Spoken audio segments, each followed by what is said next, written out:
உங்க ஜாதகம் அந்த பேர் கொண்ட இடத்துல இவ்வளவு நாளைக்கு இருக்கணும்னு வரும். புரியுதா உங்களுக்கு?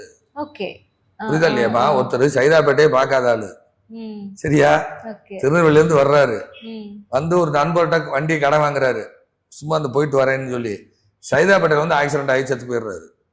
அவர் பிறந்தது திருநெல்வேலி, அவர் இறந்தது எங்க? சைதாப்பேட்டை. அவர் ஜாதத்தை வாங்கி பார்த்தா சைதாப்பேட்டையில் மரணம்னு இருக்கும். புரியுதா புரியல?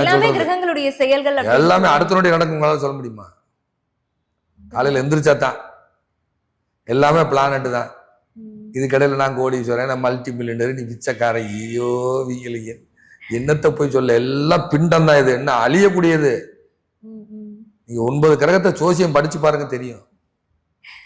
உங்களுக்கு கோபம் வருதுனாலும் கிரகம் தான், உங்களுக்குள்ள சந்தோஷம் வந்தாலும் கிரகம் தான், உங்களுக்குள்ள பணம் வந்து சேர்ந்தாலும் கிரகம் தான், உங்களுக்கு பகை வந்து சேர்ந்தாலும் கிரகம் தான், பகல் பொழுது இன்னைக்கு நல்லா விடியலைனாலும் கிரகம் தான், பசுமையான நினைவுகள் இன்னைக்கு வர்றதுக்கும் கிரகம் தான், பார்த்த உடனே இன்னைக்கு சாப்பிடணும்னு தோணுது கிரகம் தான்.